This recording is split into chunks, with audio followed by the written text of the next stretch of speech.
The PC gave us computing power at home, the internet connected us, and mobile let us do it pretty much anywhere. Now generative AI lets us communicate with technology in our own language using our own senses. But figuring it all out when you're living through it is a totally different story. Welcome to Leading the Shift, a new podcast from Microsoft Azure.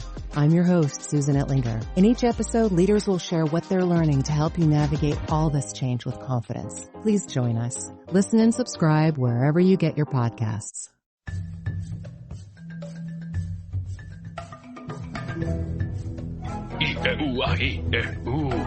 In ape speak, that means you're listening to the Animation Addicts podcast with the Rotoscopers, episode 70, Tarzan, Attack of the Disney Theories. This podcast is brought to you by Audible.com. Audible is the internet's leading provider of audiobooks with over 150,000 downloadable titles to choose from. And for this episode, we recommend Tarzan of the Apes by Edgar Rice Burroughs. This is the book that inspired the movie, so read the original. You can download any book of your choice or this one at rotoscopers.com/audible.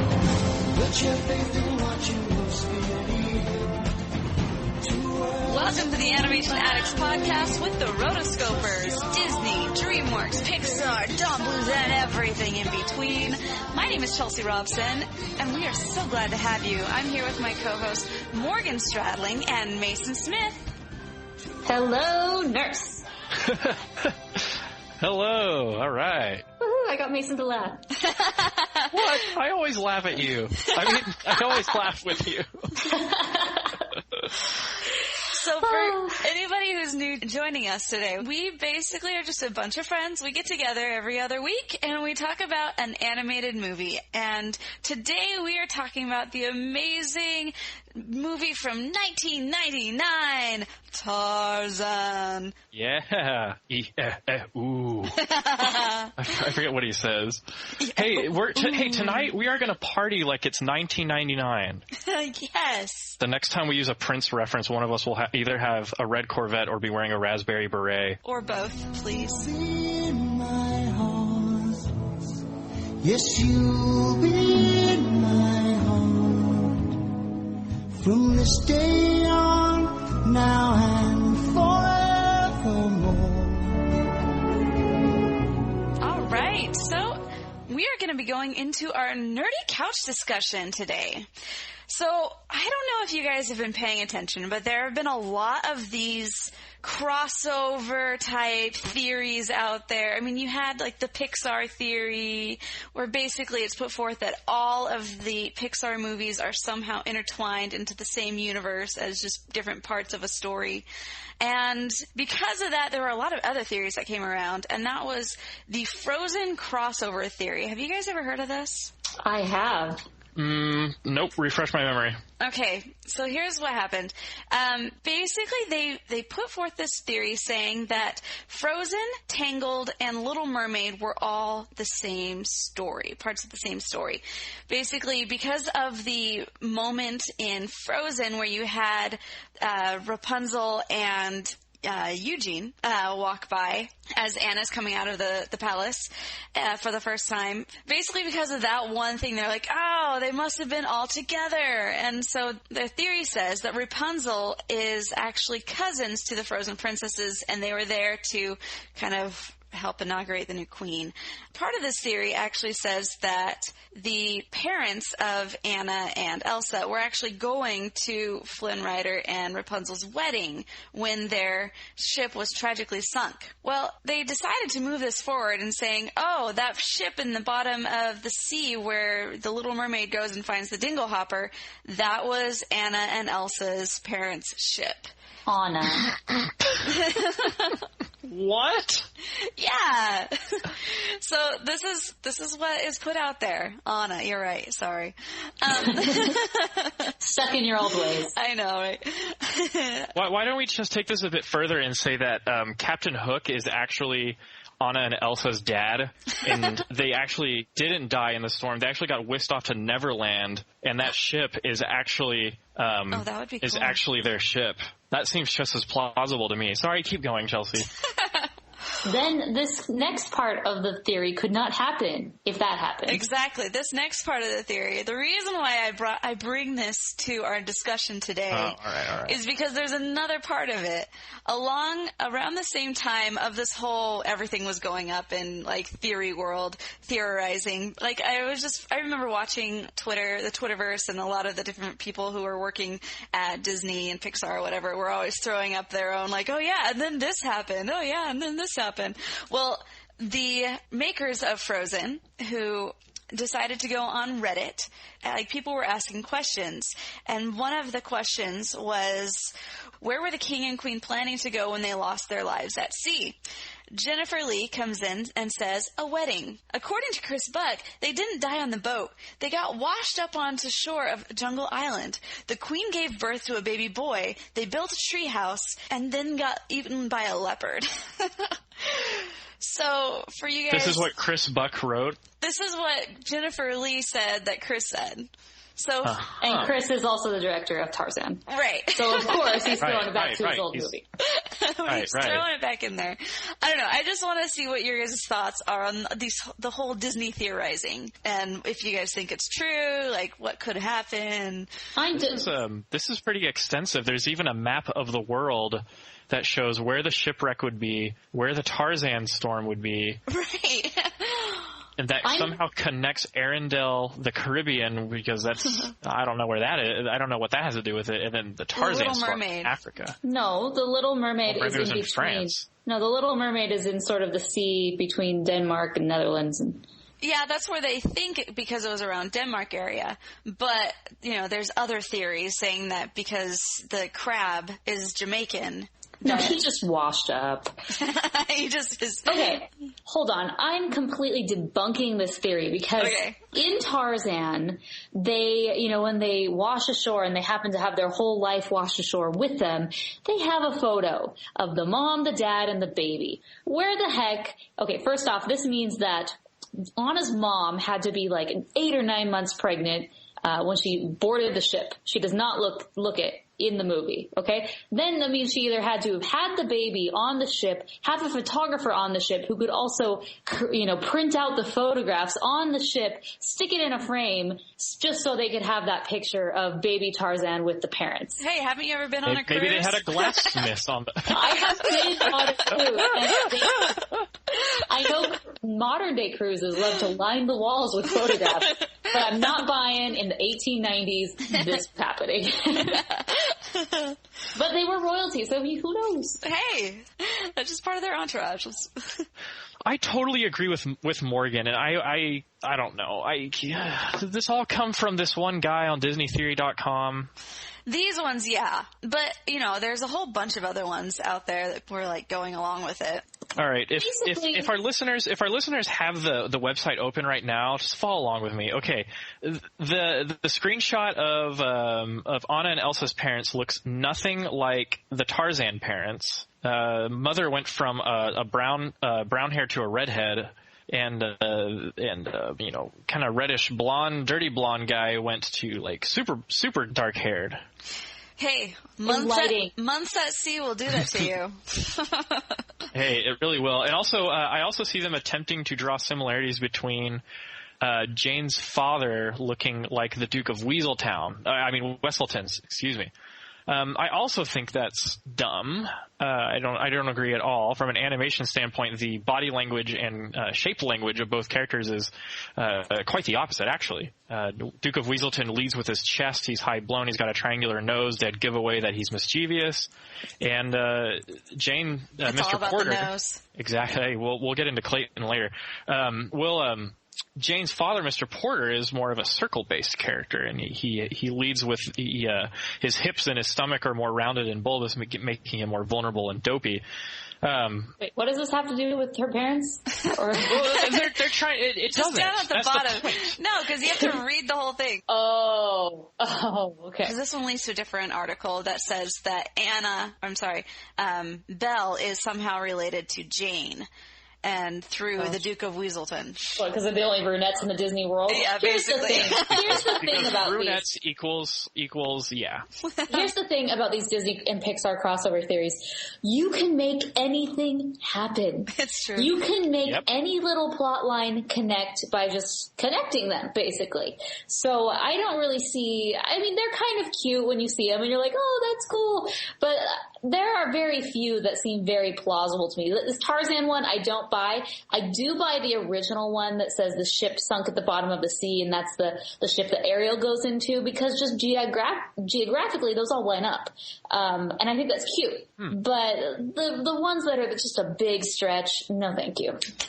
Plus, they're not addressing the time frame. I really don't think that, I really think it's about have they established what time era Tarzan is? So apparently there are little hints throughout the movie that sort of give us an idea of when Tarzan was set. For example, she dates one of her paintings or her sketches August 17th.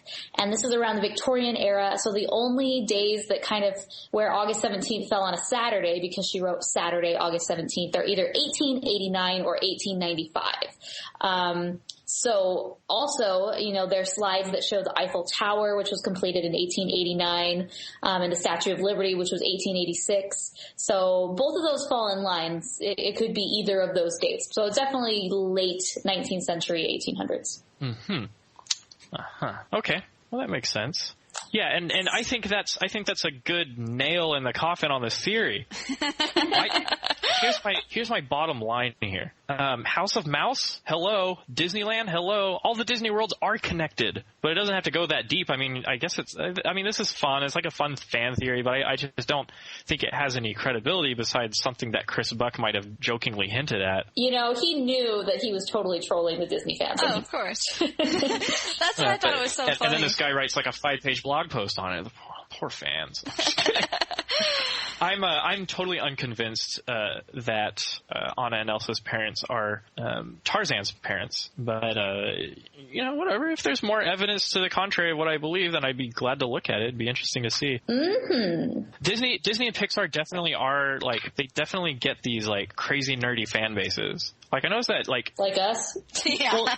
Well, no, like the crazy fans. I'm sorry, I don't say crazy in a negative way, but the fans who develop all these fan theories and stuff that everything's connected, Cloud Atlas, Donnie Darko. But anyway, I guess it doesn't happen with DreamWorks fans because like they don't try to connect all their movies. Like they do. There's a few things here and there, but I don't know. I think it's just a different structure in studio. If they had switched it around and DreamWorks made DreamWorks World, in the mid 1900s, then it would be totally different.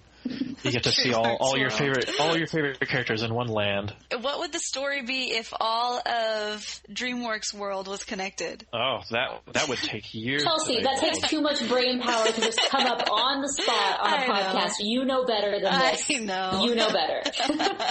It's true.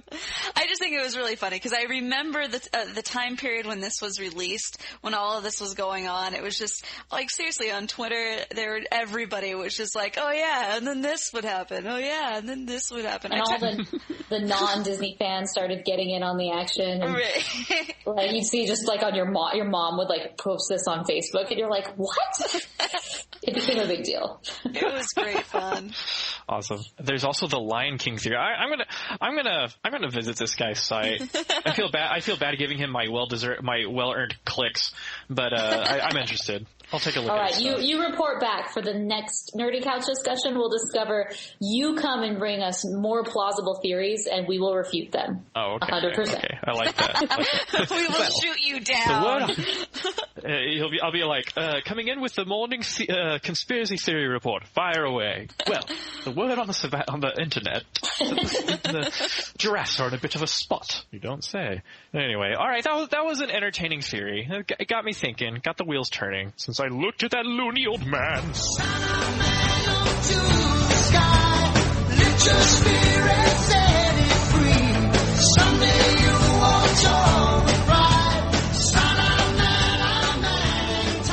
All right, folks, you have made it through our awesome Nerdy Couch discussion. Now we're here to the main event. And as you know, we are reviewing Walt Disney's Tarzan.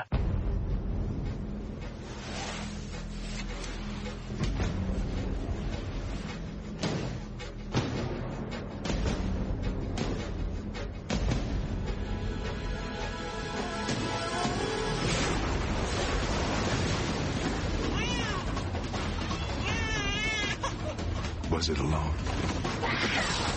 Yes. Are you sure? There are no others.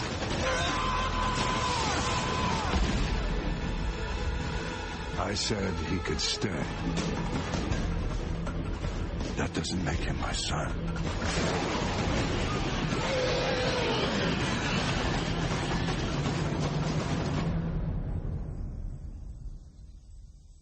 And this is actually a request by yours truly because my birthday is coming up, and I kicked and screamed and whined and threw a fit until Morgan and Chelsea let us review Tarzan, because this is like my birthday This is like my birthday episode.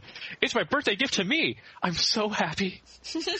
So yes, by the time you listen to this, it'll most likely be around the 9th of July, which is my birthday. And so to treat myself, I thought we would review Tarzan, which I've been clamoring about for this whole year. I've been wanting to review this, and so I'm glad I got my wish. We are too.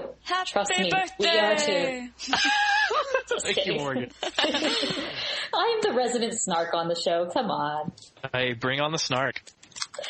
Okay, so I'm really excited to do this movie. I hadn't seen it in a long time, but I always enjoyed it growing up. You know, by the time this came out, I was probably 13 years old and still, you know, diehard about Disney. But watching it again, I had so much more appreciation for the art form and technology in this movie than I think when I was younger. And so watching it, I was really impressed by how good of the movie this was. Yeah, I mean, it really doesn't have a lot of any plot holes or anything like that. I mean, there are some that we'll get into, but like all in all, I mean, it's pretty solid. Mm-hmm. I really enjoyed it. You know, some people compare it to like Atlantis or Treasure Planet just because of the tech and you know, the style, the storytelling style, but I really think it stands alone as like a more like a semi-dark, mature but very like dramatic adventure film that Disney came out with that somehow separates itself from Atlantis and Treasure Planet. Yeah, this movie is considered to be the last of the Disney Renaissance films, and I definitely agree. This movie's very strong, maybe even stronger than a few of the movies before. But I do think that all the movies in the late 90s were really, really good. But this is definitely, you know, one of the top in my book. So let's go into some general info about the movie. So it was released June 18th, 1999. It gained $448 million worldwide. And by gained, I mean earned. Budget was $130 million. And the directors were Chris Buck, who we know from Frozen and Surf's Up. You can go to rotoscopers.com/55 to listen to our Frozen episode and rotoscopers.com/4 to listen to our Surf's Up episode. And the co-director was Kevin Lima. He directed a Goofy movie and Enchanted, and he's soon to be directing Mumbai Musical for DreamWorks. That's a powerful couple right there. Yeah. So, and I'm just sitting here and looking at these names, and, you know, as you're younger, maybe you don't pay as much attention to the directors, but now we definitely, you know, the directors are the stars almost. And I look at these two names and see what they've done and their pedigree, and I'm just like, well, no wonder this movie's so good. It has an incredible directing duo. I mean, anybody who can come up with a Goofy movie has a huge upswing in my book. Absolutely. Yeah, totally. So this movie was also well received by audiences and critics alike. It holds an 88% score on Rotten Tomatoes and did very, very well for itself at the time. And another notable thing to me when I think of this movie is the soundtrack. I think this is one of the Disney soundtracks that sort of stands alone and is very playable on its own, and then just was so unique for the time that, I can't think of Tarzan without thinking of the Phil Collins soundtrack. Yeah, for sure. Absolutely. Well, for, you know, Phil Collins, for all his cheesiness, he sure delivers an awesome soundtrack, like so powerful, so much energy. And he did other Disney movies, right? Yeah, he Did they put him on Brother Bear? Mm-hmm. You know, it's kind of weird because this new sort of song inclusion that they had worked very well for Tarzan, where majority of the characters aren't singing, but it's kind of an artist who is singing and carrying the emotional tone of the film. And then they try, and it worked really well. And then they tried to just recreate it with Brother Bear. And to me, Brother Bear, it just fell flat. It was trite. By this point, the Phil Collins, Disney score had been done. I just didn't see the point of having him do it again. What? But Brother Bear had that one song. What was it? Somewhere some bear is calling for you. 2 bears, 1 family. Trust your bear. Let the bear decide. Is that one, right? Oh, I totally remember that one. Yeah. That's like the best song on the soundtrack. Exactly. I've been waiting to do that one for years. Oh, gosh. But yeah, to me, it just didn't work. I mean, the fact that it was the exact same voice and the same style, it made Brother Bear fall very short, and it didn't feel unique in any way. But here in Tarzan, it's great. I thought it was a nice change and shift of pace. Why do you think it worked for Tarzan, but it didn't work for Spirit? Because Spirit was copying Tarzan. Come on, because Tarzan did it first, and it was very successful. I think this album was very successful for the time, and so I think others sort of saw that and were like, "We got to get on this." Like long before there was "Let It Go," this entire movie soundtrack was on the radio. Not on the Disney radio channel, but on. Not on Radio Disney, but on normal pop radio. Mm-hmm. And I remember watching Disney Channel. They all have all these spots, and they have on TV about Phil Collins. Him doing his soundtrack, and it's one of my favorite Disney soundtracks.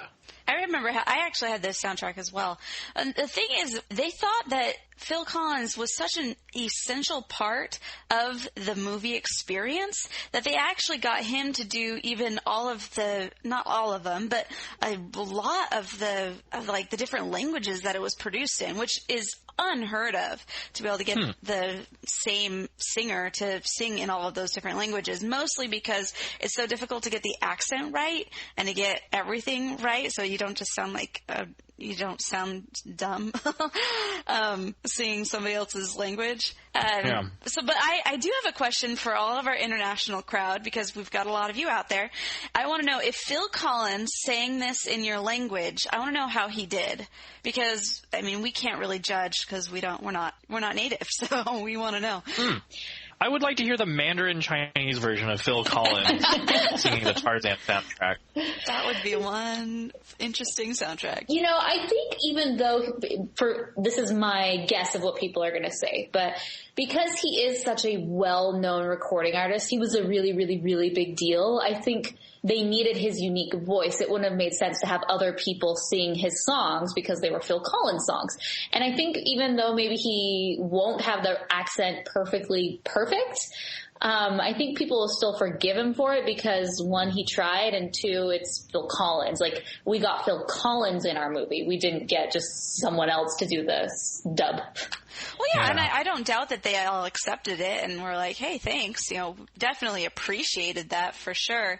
For example, if, we have somebody who comes and tries to sing in English, it's like, oh, that's nice, thanks. But I just want to know how he did. Mm-hmm. Good to know. Yeah, totally. All right, so we've got 2 worlds, which echoes throughout the movie, part of the intro. Really cool. And then You'll Be in My Heart. And then Kara, who's voiced by Glenn Close, she sings part of that. And then there's Son of Man, Trash in the Camp, featuring with Rosie O'Donnell. And was it really in sync? Yes. The credit scene. Oh, the credit scene. Okay. And then Strangers Like Me, which is a really good one too. Trash in the Camp is probably my least favorite one because it seems to be the least Phil Collins-y and the most Rosie O'Donnell-y of the movie. But that's just about it. Just 5 tracks, right? And Strangers Like Me. Did you already say that? I think there's some reprises or however you pronounce that word, where they kind of go back to it, I don't know. It's funny because when I'm looking and trying to think distinguish these songs. Like, they're all different, but they're all the same. Yeah. You know, they all have the same sort of beat and tune, and you know, they have different melodies, obviously, and different lyrics. But to me, like, all these songs feel, except for Trash in the Camp, very cohesive. They're very similar. Yet at the same time, I think that's a good thing.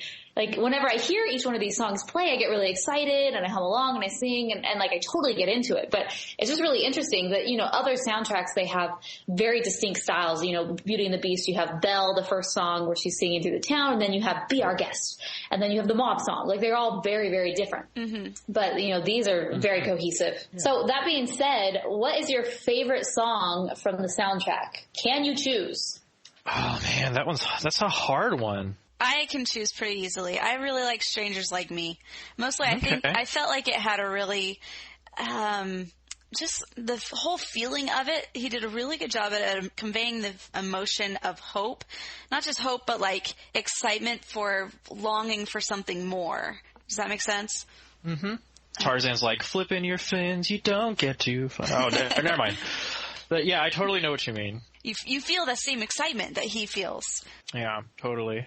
Well, I'm torn between Two Worlds and Son of Man. I'm leaning towards Son of Man right now. Probably because of that, ooh, yeah, oh, ooh, yeah, at the very last part, you know? Yeah. Plus, it's one of my favorite parts of the movies, and so, of the film, and so that's probably nudging it towards that side. Nice. Yeah, I can't choose. I like Two Worlds, You'll Be in My Heart's awesome, Son of Man, Strangers Like Me, so I'm no help here. But anyone who maybe doesn't own the soundtrack but you want to, we'll include a link below you can buy it on Amazon or iTunes, because it's really good. It deserves some downloads.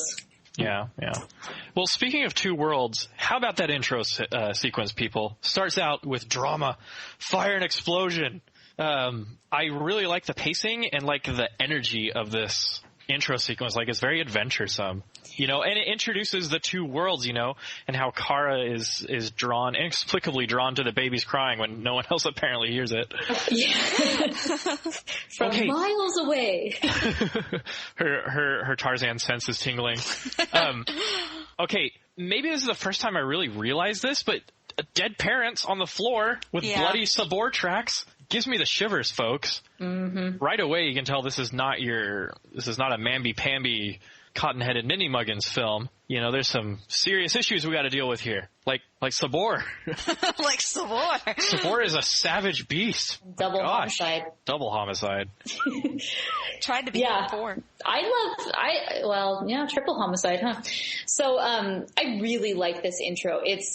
Like you said, it's adventurous, it's fun, it's intense, and it paces very well. There's quite a bit of there's quite a bit of time that passes from the very beginning to when the parents actually die and Kala comes in. And then you start caring for the characters and you really are invested in what's happening. To me, it's probably one of the best animated openings that I've seen. You know, obviously when you think of best animated openings, you think of, you know, the Married Life sequence and Up, which isn't the opening, but it kind of is. But I think this comes really close because it's just so intense and it makes you immediately care for the characters. I'm not going to lie. A couple of my favorite parts of the movie here, is where she gets her first look at Tarzan and she's like, huh? He's like, eh? Like my favorite parts. I still remember in the theaters, everyone laughing about that part. Oh, it's cute. Yeah. Looking at baby Tarzan, I'm like, whoa, you know, it's very hard to animate babies, let alone draw them. I would know. I've tried. And that's why we leave it to the Glenn Keanes of the world. Hey, that's why we do.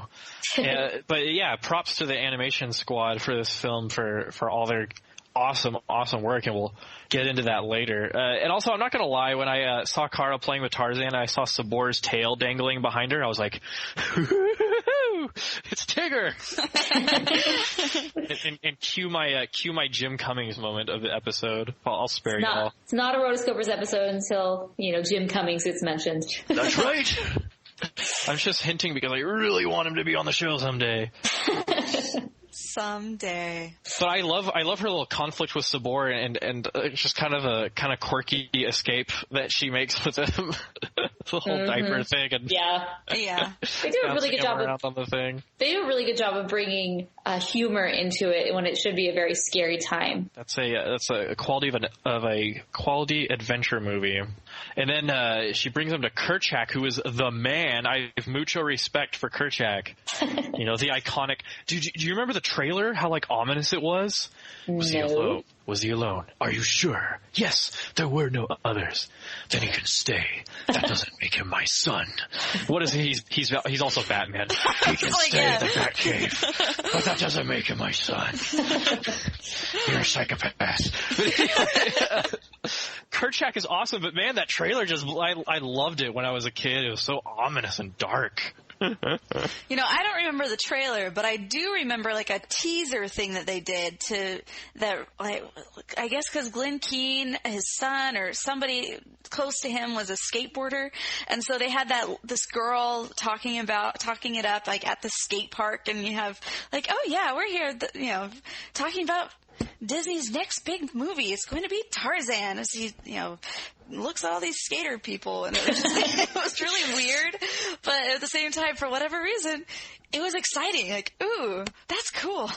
Well, we all know how big Tony Hawk and some of the skateboarders of the time were, especially during that period. So it was definitely on point with what was hot in society, pop culture. Sorry, I was reading another one of these dumb theories. Don't read those theories. Sorry, I'm addicted. Mufasa may have caused the drought. They're going to turn you apostate.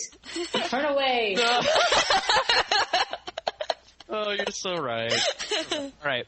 So once again, I got to hand it to the animation team for this film because it's so challenging. How challenging must it have been, one, to animate gorillas realistically and convincingly, but then you get them to speak English and sing in some parts. It's crazy. Then how do you animate a missing link, wild man in a loincloth to interact with them? And so it just blows me away, the quality of their animation. Oh, so good. Did anyone notice that some of the characters seem to have like a sketchy look to them? But at the same time, the majority of the characters are very smooth, and the colors are great and the shadows.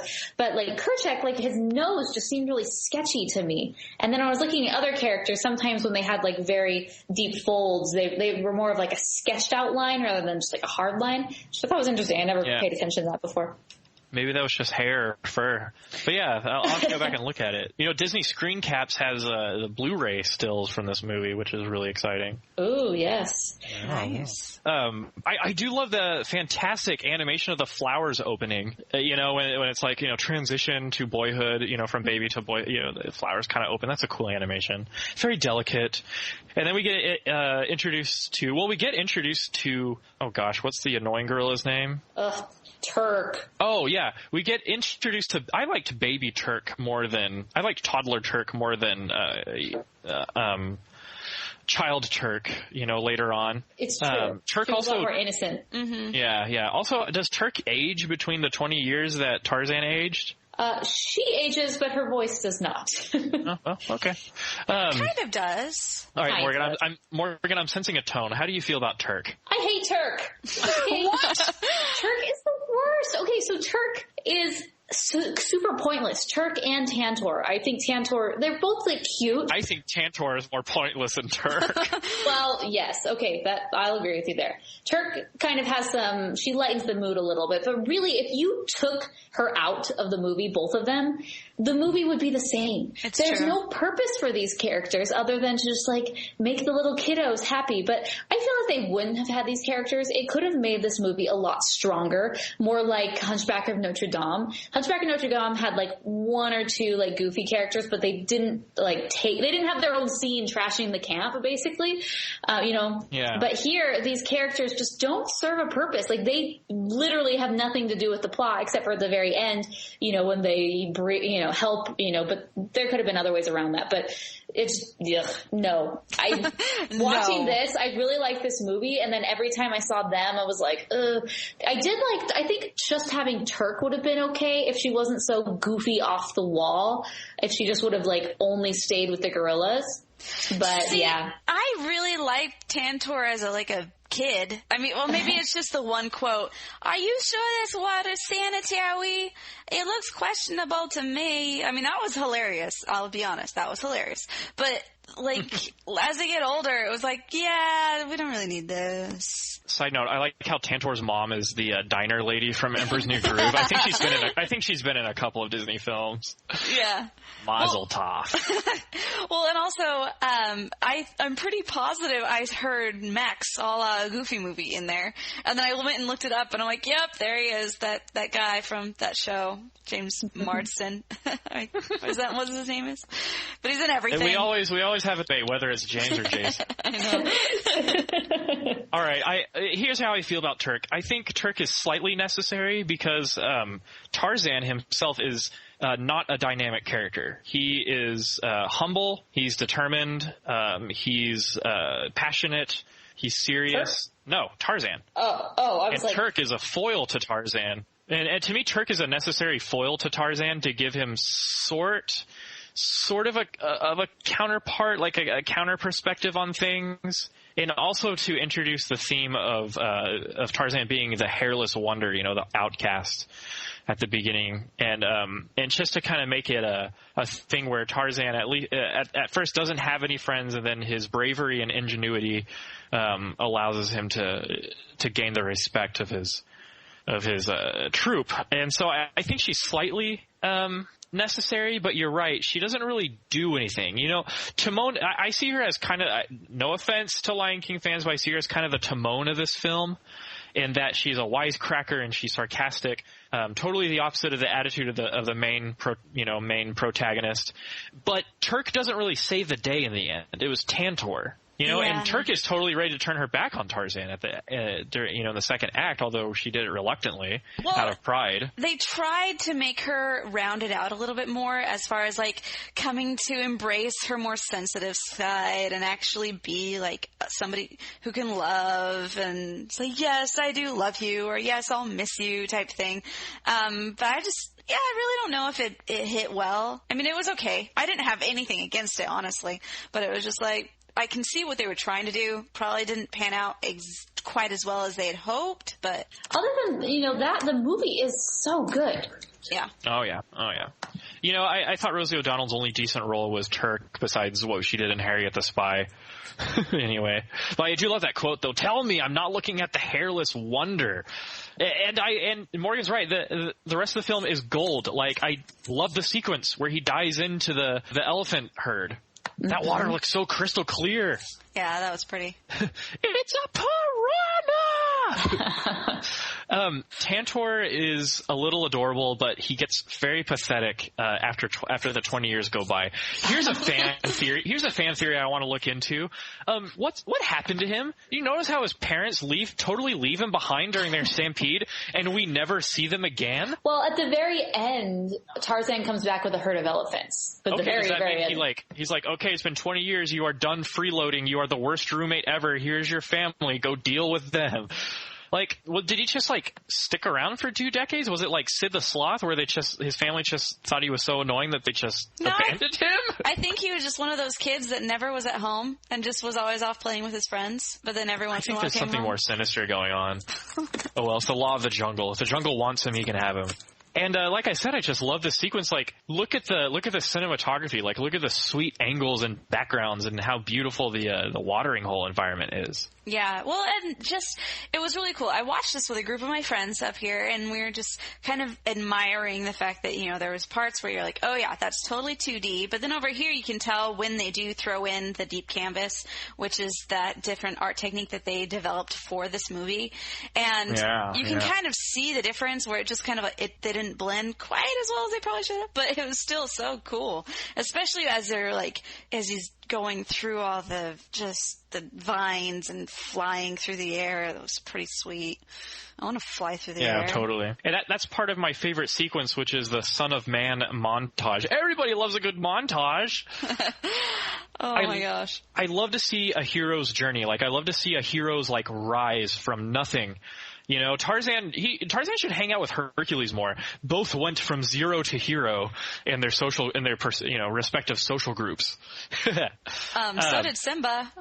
Oh, Simba. Yeah, he was an outcast, but people would have accepted him if he hadn't run away. That's true. I don't know. We'd have to hear a theory on that. What would have happened if Simba had stayed? If Simba had stayed, he would have just been like, I don't know. He probably would have just like stayed in the corner for like a couple months.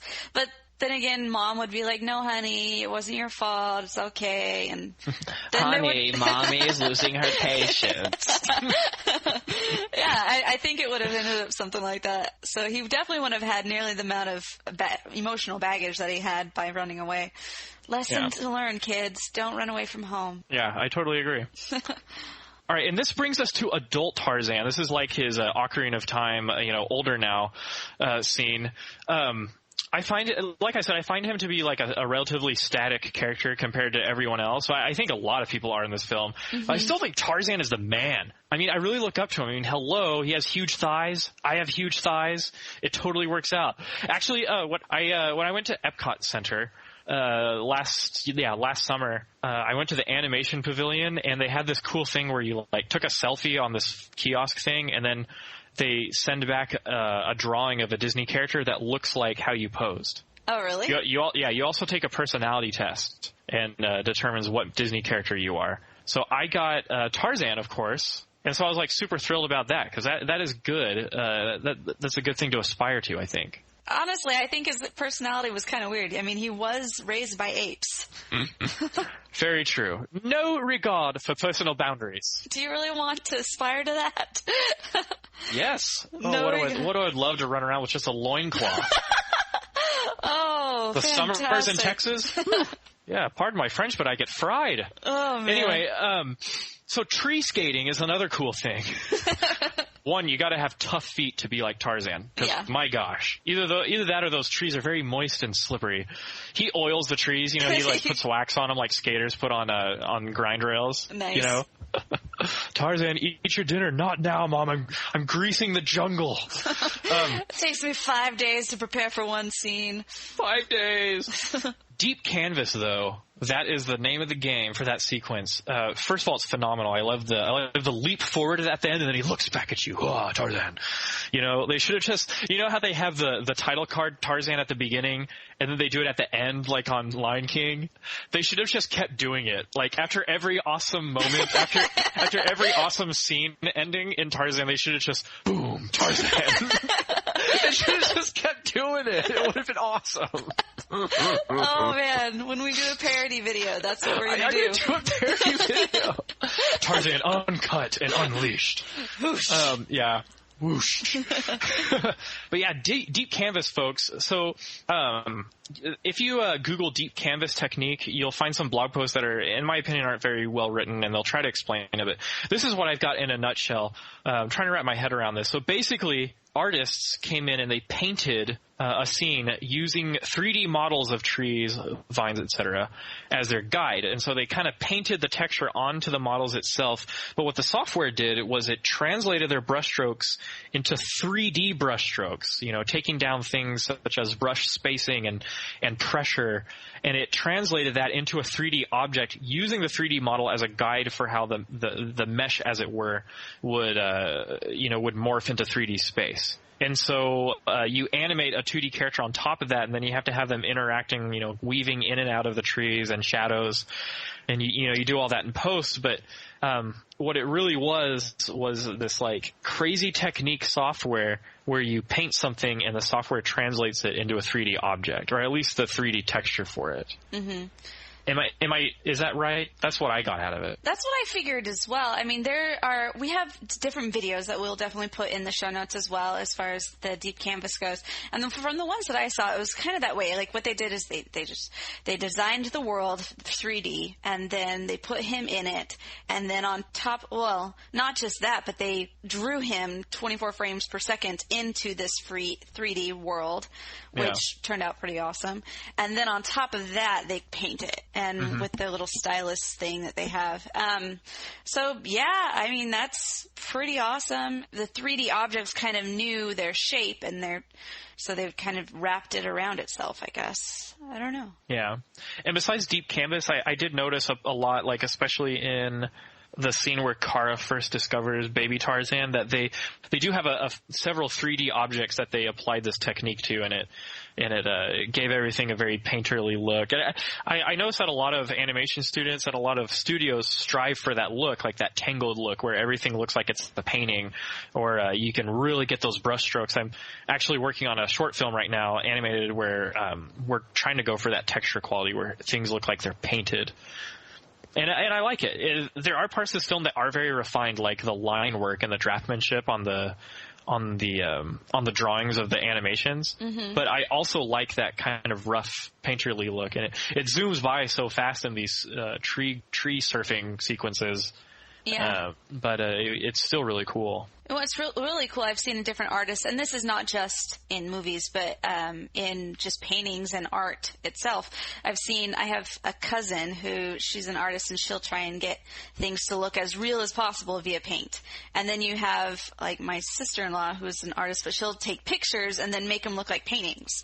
And so I think we're all trying to, both sides of the scope, they're trying to find that perfect meld of real but still fantasy, to the point where it's not, because if it's not totally real, then the human eye knows it, and the human eye doesn't want to accept it. They totally no, that's false. That's mm-hmm. But if it's made to look kind of somewhere in between, the human eye likes it. It's like, ooh, something a part of my dreams almost, Yeah. Well, okay, so I guess the bottom line is it's convincing, if not realistic. Yeah. Cool. So Son of Man ends.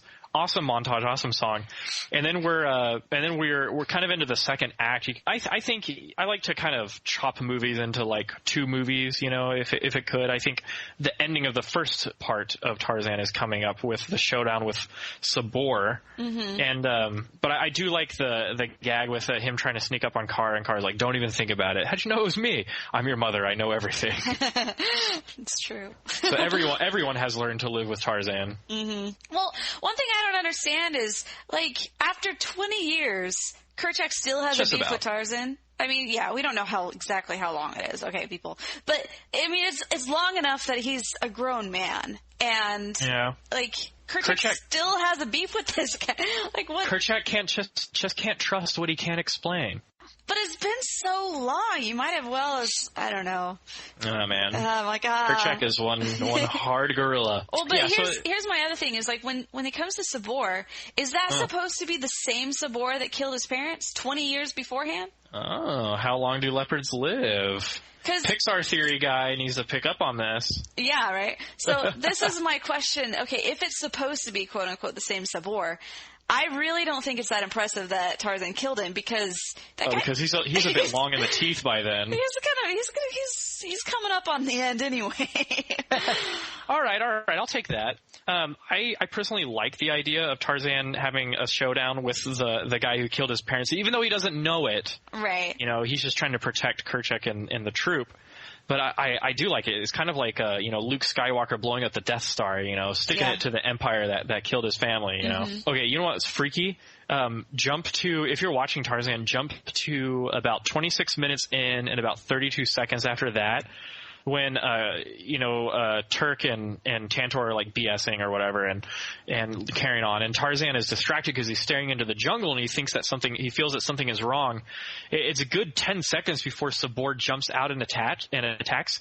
You can see Sabor hidden in the background the whole time. Yeah, that was a cool shot. When it zooms in, he's literally painted into the background. It totally fools you until I had to pause it and been like, oh, there he is.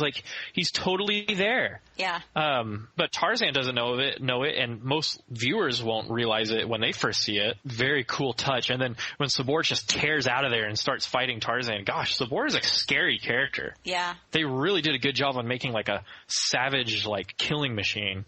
That thing has no personality. I'm also glad that Sabor didn't talk. Yeah. I'm gonna get those crazy Tarzan. Oh my gosh, can you imagine if they're having this discussion? Gosh, could Tigger have been descended from Sabor? I'm just kidding. He's a leopard. More like Shere Khan. Yeah, there you go. We're all about Disney theories today. Oh, look what I started. I love the fight. They both fall in the pit. Sabor's hide comes out first, and then it's actually Tarzan, Yeah. That was pretty awesome. Also, like Kerchak's face. He's like, "What? I don't even give that guy the time of day." I think it's ironic that the elephants find it so hard to accept Tarzan. When many people in this world will argue that they share a common ancestor, but they don't have a problem with Tantor running around with them, a giant clumsy elephant. They're just fine with that. Maybe they accepted Tantor after Tarzan got him to blow up the termite mounds. That way they could eat all the termites. Stubborn gorillas, they wanted termites that day, and they didn't want to go to other food sources, so Tarzan had to go save them from starvation. Well, now they can use him. So that's all the gorillas want, is somebody that can be of use. Man, gorillas, man, that's tough. Tough old society they got set up there. Yeah. It's the law of the jungle. Yeah, so here's a fun fact. You know the part where he comes out and Tarzan starts doing his Tarzan yell? His mighty yodel of destiny. Exactly. I actually learned how to yodel in imitating Tarzan. Pretty impressive stuff. Thank you, Tarzan. I know. It's like started me on a whole fantastic trek. No, if you haven't watched it yet, we have on the Rotoscopers YouTube a video of me teaching you how to yodel. I didn't mention the Tarzan fact in there. That is just for those people who are listening to the podcast. Oh, but extra. You guys can go on there and check it out. I find it incredibly amusing to listen to it. I just think it's funny. Anyway, yodeling is interesting. People love it for whatever reason. They do. Little old lady who. That's what Tarzan's yell should have been. Instead of like, it should have been like, he should have been more Scandinavian. There you go. Tarzan should have been like, no! Oh. He learned how to yodel while listening to his parents, who were actually from Frozen.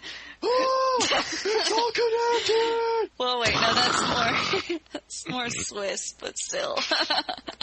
Ricola. That's what Tarzan should have done. Not quite yodeling, but my gosh. After that, before Kerchak can even say anything to Tarzan, we hear the Clayton. And Tarzan's world is totally about to change. Strange things are happening to me. And we get introduced to Jane Polta. I really like Jane. Jane's one of my favorites. My gosh. I don't know how well I really liked the animation of her. I felt like it was very simple. Like, compared to Tarzan's features were very strong and very just harsh. Not harsh, but just he had very strong features.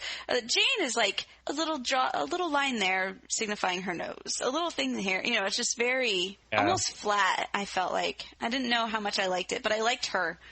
Yeah, definitely more delicate. And she probably stands out because she's like the only woman in the film. Right. This is a man's movie. Hoo-ha, football, yeah, World Cup.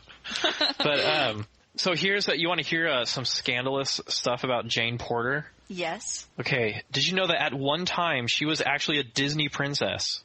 She was an official Disney princess. How is she not official now? Okay, I'll explain. First of all, side note, did you know the next most popular Google image search for Jane Porter is Disney Jane Porter barefoot? Classy. I do not understand people on the internet.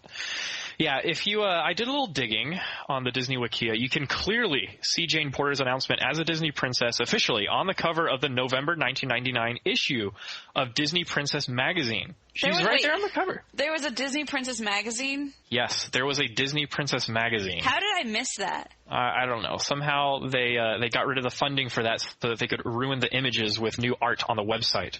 Nice. I'm going on Brenda Chapman on this one. I'm calling a Brenda Chapman on this.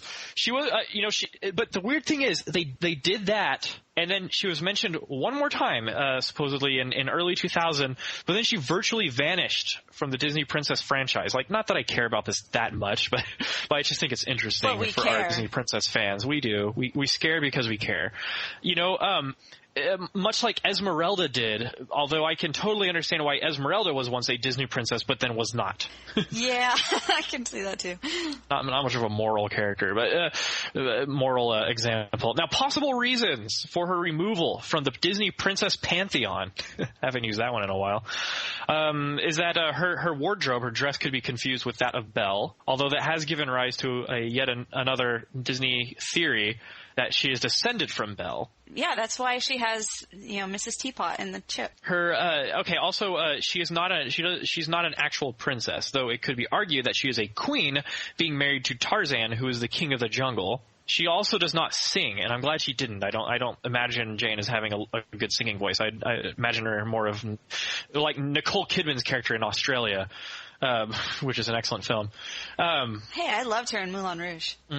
Yeah, she's not much of a singer in Australia. Same director, though, I think, or producer. I think so. Yeah. So, I do find Jane Porter adorable, but I don't think that she should have been a Disney princess in the first place. But I think they were still kind of like feeling out that franchise. But yeah, for those of us hardcore Disney princess fans, she was in the 99 issue as the newest Disney princess. Interesting. But through some scandalous, dubious deeds, she was cut out of it.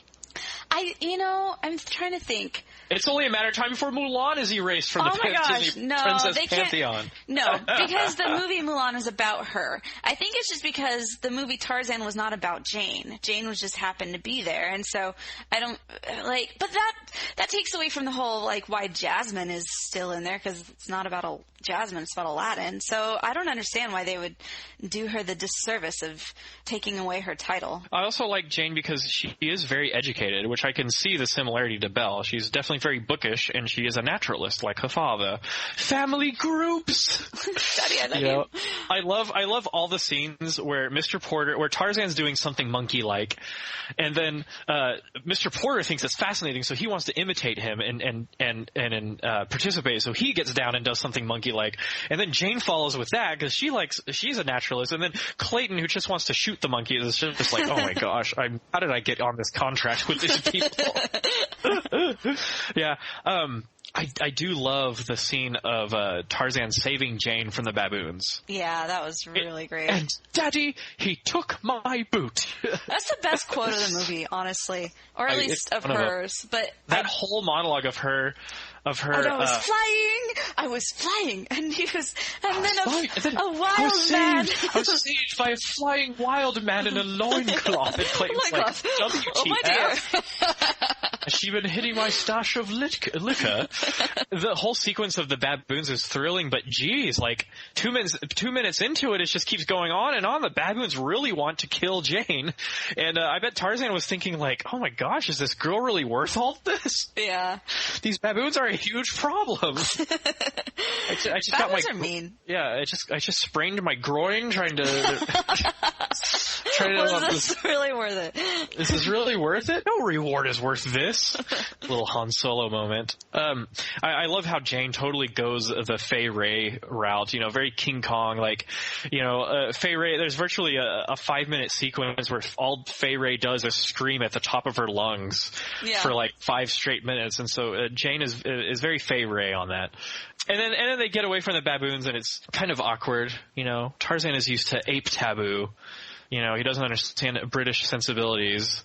Oh yeah. I mean, they go around and they groom each other. This is very not okay in high society. Mm-hmm. Well, I mean, how high society do you think Jane was? High enough that do I think she is? I think it's irrelevant because her point is to be a proper, sensible British, stereotypical girl. Yeah, but she still had enough money to get there. Yeah, well, she's not afraid to ditch the dress garb. She is in a dress, and then she learns to kind of let loose, and she kind of relaxes during the film. So I don't know. It would be interesting to hear the backstory. Her father is definitely educated because he's a naturalist. Yeah. Well, and they're both researchers. Whoa! Hey! Welcome back. Thank you. Sorry. Morgan's like the sniper of this episode. She just waits. Wait, moment. What did we talk about with the whole Steve Hickner thing? Or do you want to be a frog or a snake? You should be both. Yeah. I jump at opportunity and then I strangle it to death. Oh, man. Yikes. Yeah. So she says that she has never met the queen, but she thinks that she's a very nice, she assumes that she's a very nice lady. I have imagine that she's more like middle to upper class, like she's very educated, like you were saying. She's also a researcher, so she's, very much more educated than I imagine most people would be at this time. But I don't think she's an aristocrat in any means. I think if she would have been more familiar with the queen, or at least have seen her at parties maybe. Maybe not necessarily spoken to her, but she doesn't come off aristocratic in any way, shape, or form. She's kind of like a step below, maybe 2 steps below. Yeah. Okay, well that makes sense. Well, they did have the money to hire a ship to get out there. Well, I don't know if it was they were hiring the ship, or if the ship was had a bunch of destination or ports of call, and they paid passage. They paid passage for one of the ports. What about port? I prefer rum. Making port. Guess the movie. Because I agree with your sentiment there, because the ship had a schedule. If they had the money to pay the ship, they could just be like, I'll promise you 30% if we can stay for 2 more days, Yeah. And so yeah, that would make sense. Okay, that helps with that speculation. Very fun scene very fun sequence where Tarzan is inspecting Jane, getting to know her for the first time. I'm Jane. No. Oh, that whole scene is awesome. No, I'm Jane. I think I remember when we first met Morgan. I think that was one of the first quotes we laughed about, or something like that. No. I'm Jane. No. I'm Morgan. Yeah. That's basically how it went. I was like, huh? Disney fan girl? But anyway, thank you, Tarzan writers, for giving us something a little more plausible than Tarzan and Jane automatically understanding ape and English and vice versa. Like, thank you for making time pass where they actually get over the language barrier and he learns English. Like, unlike Pocahontas, where everyone just randomly understands each other all of a sudden. See, this whole section of time reminds me of the Jungle Book, the live action version of around the same time period. Ooh. I love that movie. I need to go movie. back and see that one. That one's such a good one. I haven't seen that one in a long time. Talk about mature, man. People get killed by quicksand in that movie. It's true. That one was cool. I love that movie. Anyway, but it's like the whole, it's the same thing. It's like, the monkey man must take us to find the treasure. So, Clayton's the one wanting the monkey man to take him to his treasure, which happens to be Do you think, I know it's different parts of the world because Jungle Book is more India, or, more like Asian jungle instead of African jungle. But do you think the bad guy from that live action remake, could be related to... See, Morgan's got me... I'm totally ruined now because I'm reading on all these Pixar, or these Disney theories. Sorry. Apostate, put it away. It unclean. Unclean. It will move you away from the truth. You will deceive you. From the proper, I'm a mudblood. It will deceive you. Oh, man. I love it. I love it too much. All right. I'll put that theory away. But yeah, thank you, writers, for actually realistically overcoming the language barrier. Although I love the gag with Clayton where he shoots his gun and then Tarzan's like, Clayton. And Clayton turns around and he's like, have we met? I love his British properness. He has to like, wait, do I know him? I don't want to be rude. I love it. I love it so much. No, talking about Pocahontas, I mean, I totally think it's plausible how they were able to understand. It was the colors of the wind. It was the magical leaves that just appear at perfect moments of time.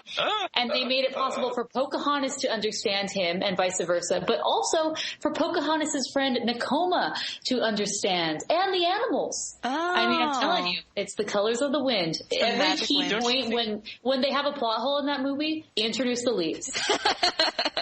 Don't you think... Oh yeah, suddenly we solved all our problems. We can communicate like cooperative people. The wind made the translation possible. I love it.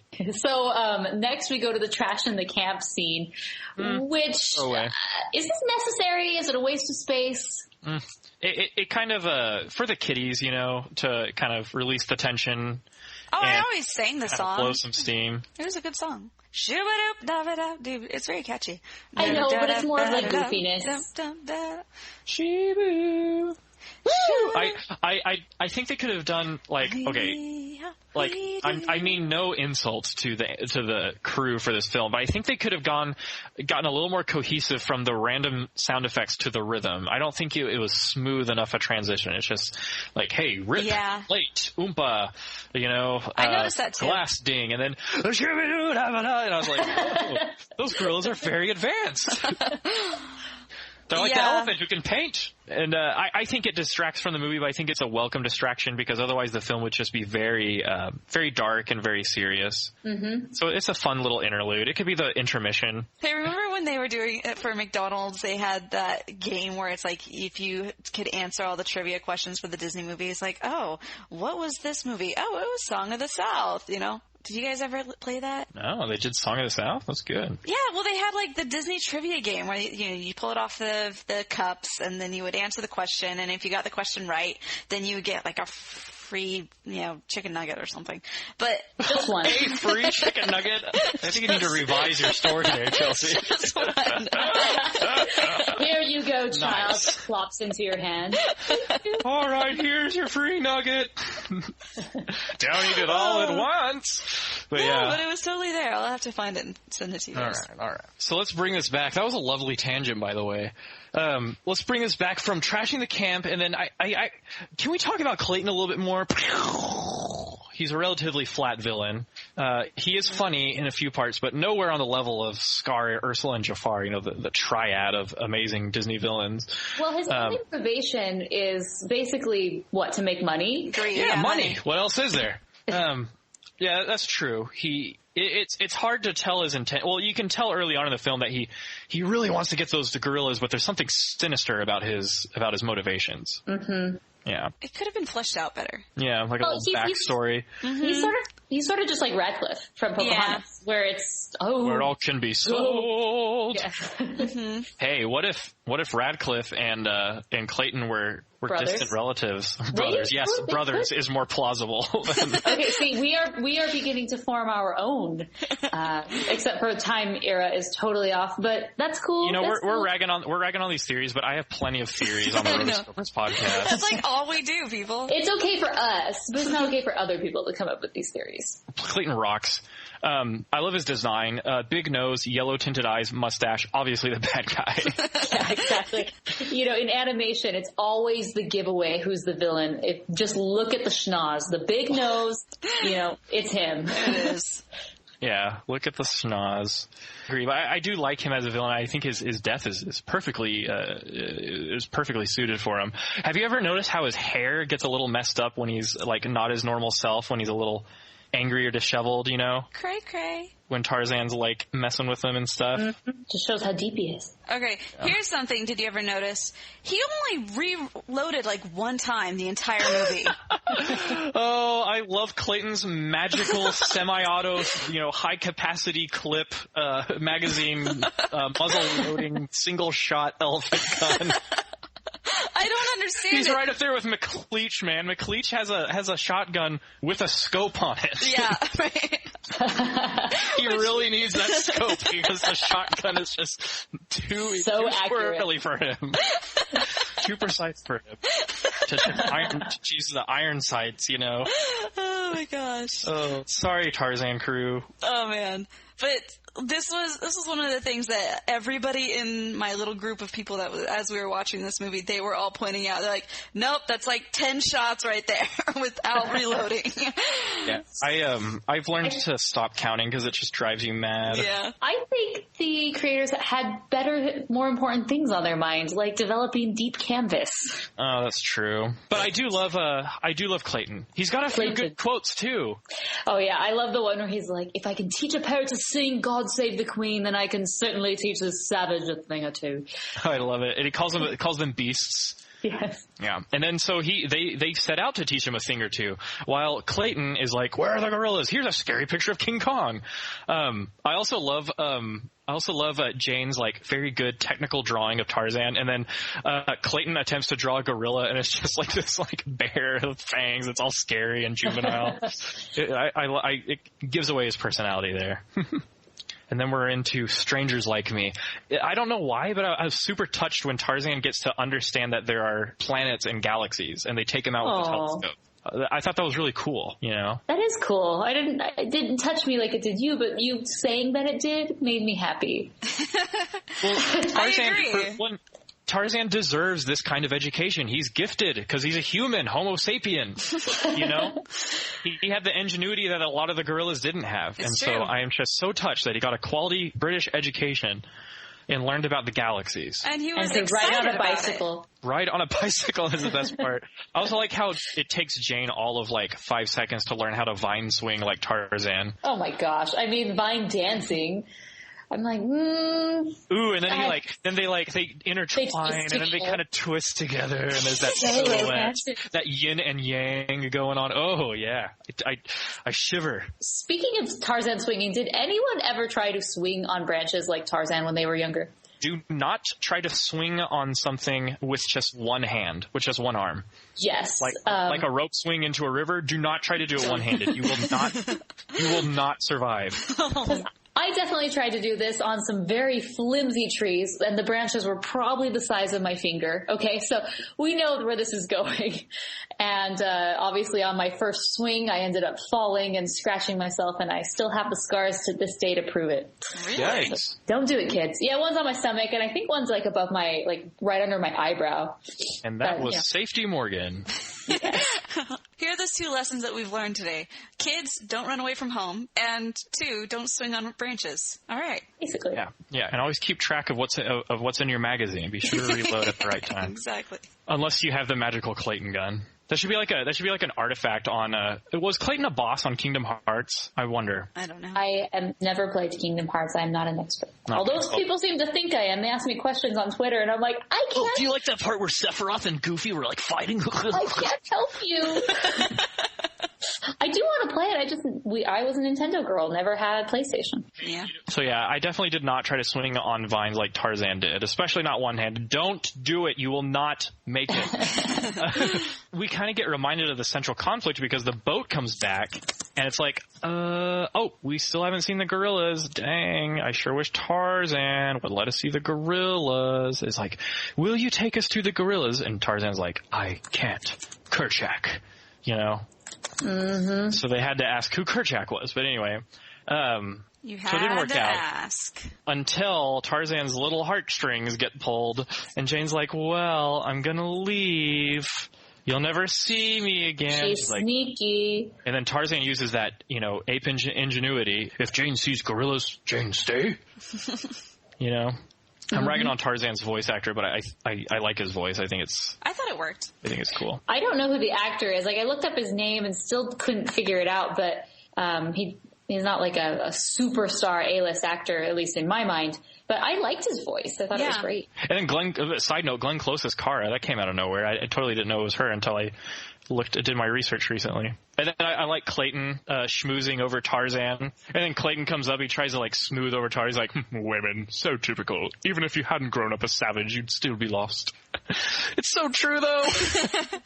And then I love his skeezy henchmen when they say something and they both look at each other with their skeezy eyes. They're like, wow.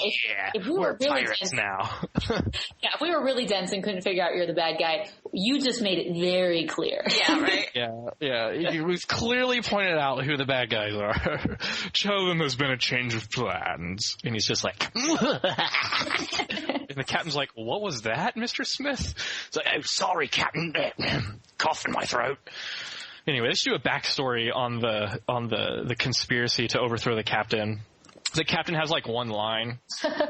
I'm going back now. Our home country needs us. And then, a side note, the captain died on the way home.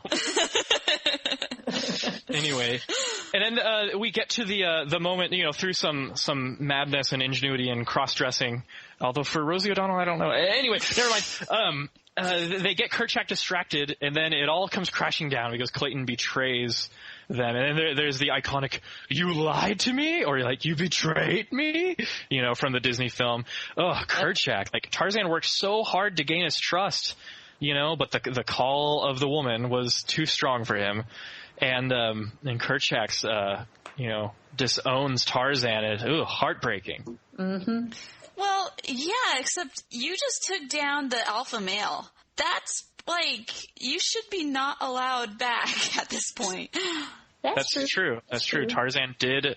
I think Kerchak was embarrassed, but also he was threatened by Tarzan's relationship with these pale visitors are strange to us. No one is to go near them. And weapons that spout fire. Speaking of Jim Cummings. And lightning. Kerchak's like, Tarzan, you must choose the smoothest course. This is your mother's pendant. Anyway, I don't want to get into that again. Speaking of the mother and father, so Kara finally spills the beans to Tarzan, and it's another one of these pseudo "you lied to me" moments. It's the I have a secret of keeping him your entire life. Except for Tarzan takes it very well. He's not but so they go to the old tree house, the Swiss Family Robinson home. Yeah. Right. And they basically show him, this is who you are. In case Tarzan couldn't figure out that, yes, I'm actually like these people and wasn't actually born from the apes. Here are my parents, and here are the dead corpses of them. Kara's like, yeah, if you want, that's the corpse of your dead father. You can take his suit and put it on you. That was so weird.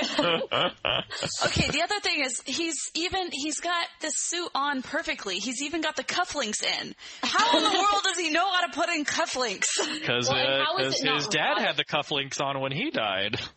That's why. Oh, man. Yeah, would you like to rip the suit off the dead body of your father? It's in pristine condition. Yeah. Here you go. Sabor was very particular with her death strokes. Her scratches of doom. Yeah. So I love when they're going to the boat and he's going away with this suit. And I love that he realizes, okay, if I'm heading to this new world, I have to fit into their customs. This isn't Jungle to Jungle, where the kid had no idea. No, George of the Jungle. That too. Yeah. Mimisuku in Jungle to Jungle had no idea how to adapt to, society, I guess. But Tarzan, he gets it. He's like, okay, if I'm going to this new world, I gotta dress like them.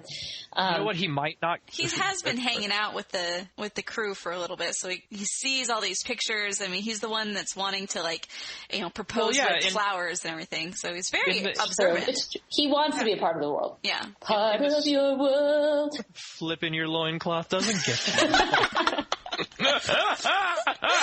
Anyway, he knew how proper Englishmen dressed because he looked at the slides in the tent. Yeah. There's all sorts of stuff, and then it ended with the proposal. And he's like, marriage proposal. I automatically understand that. My mate. You know what? Oh yeah. Speaking of mating, you know what? Tarzan doesn't get is maybe Jane doesn't really. He kind of is like, and Jane be with Tarzan. Yes. I select you as mate, no choice in this matter. Yeah, that's the thing. We don't really understand her feelings. We know she's kind of feeling for him, but at the same time, he's like a complete uncivilized savage. So she might not really be that into him. There was sort of a fascination with him, kind of a Stockholm syndrome, after he rescued her. Because when she was drawing him, she was like, "Oh, those eyes! Never seen something so intense and manly and husky and beautiful and brawny." And Mr. Porter's like, "Shall I leave you and the blackboard alone?" Oh, yeah. So she was smitten by him, but we don't know. We don't know. This would be a really hilarious sequel if they, in a different reality, they did go to England, and within 2 weeks, she, gives them the news like, "I just want to be friends." How uncomfortable is their existence now that he basically wants to mate for life, and she's like, "No thanks." She's like, "Yeah, I kind of met this guy named in London. His name's Mr. Darling. He has a dog named Nana." Another conspiracy theory. Peter Pan 2.5. Tarzan comes to reclaim what is his.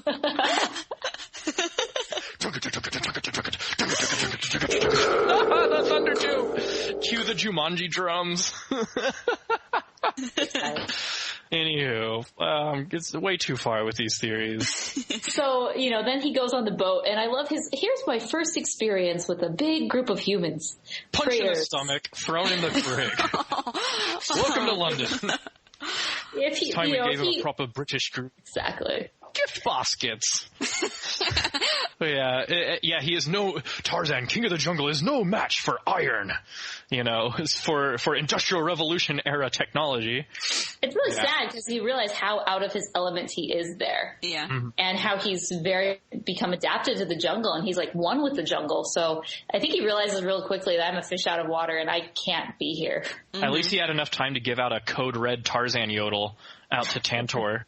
How did you like Tantor's sudden burst of courage, and his voice is, sometimes you embarrass me, I think as a kid I liked it, but now I love this line. I have had it with your emotional constipation. Yeah, that was a funny line. That was a good one. That was a funny line. Wait, that's not George Costanza. It's the other guy from Science. It's Newman. Newman. Or, you didn't say the magic word. Yeah, so, Tantor goes crazy, and he totally climbs up the ship. Very spry for an elephant. You call me Mr. Pig! Elephant! That's true. Tantor's not as gross as Pumbaa, but I could see him as the Pumbaa to Terk's Timon. Totally. Although Timon would never turn his back on Simba, because as he said, if it's important to you, we're behind you all the way. Cool. Oh, so then there's the big battle in the woods, and, well, it's not woods, it's a jungle. But I love the classic, you shot me, but it just grazed my arm. Yeah. That happens in, like, every movie. Yeah. Just barely. Oh, no, John Smith got totally KO'd by that. He got quick-scoped by Radcliffe. There are exceptions. But it seems many times it's like, we can't be too gruesome. Let's just graze the arm. Let's shoot him in the hand. And then, got shot in the hand. Yeah, Ashitaka got no-scoped by those ladies, and that's technically a Disney. That doesn't count. Oh, okay. Anyway. That's Ghibli, which is crazy. That's violence and gore. PG-13, kids. So, the climactic battle, I could use a challenge. After all, once I'm done with you, rounding up your friends will be all too easy. Then his hair gets permanently disheveled. I do love Tarzan's moment where Clayton is like, he's got the gun, and he's like, go ahead, shoot me, be a man. And Tarzan, he has to decide, I'm not an executioner, I have one rule, and I do love the I'm not a man like you line. Yeah, this is where it goes back to the Jungle Book. It's like, the jungle law says that you must only kill to eat, or kill to keep from being eaten. That's pretty good. Yeah. The law of the pack. Preach, Aquila. But yeah, okay, so that makes sense. Plus, Tarzan's a good guy, and he would never just do that. Death by hanging. Here we go. I love the imagery. He's falling, like Gaston, you can see the little skulls flashing in his eyes, and then the thunder, and you can see the fateful silhouette. Very classy. Yeah. Thunder too. But it's not graphic, but it's not namby-pamby. Mm-hmm. Where does this fall on Disney deaths? It's a pretty good one. I mean, impaled by a ship is pretty good. Yeah.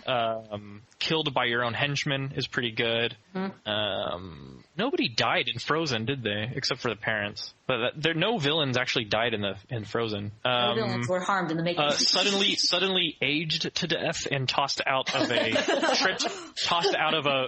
500-story building by a chameleon. Didn't know Pascal had it in him. Anyways, I like pushed off a cliff by a dwarf.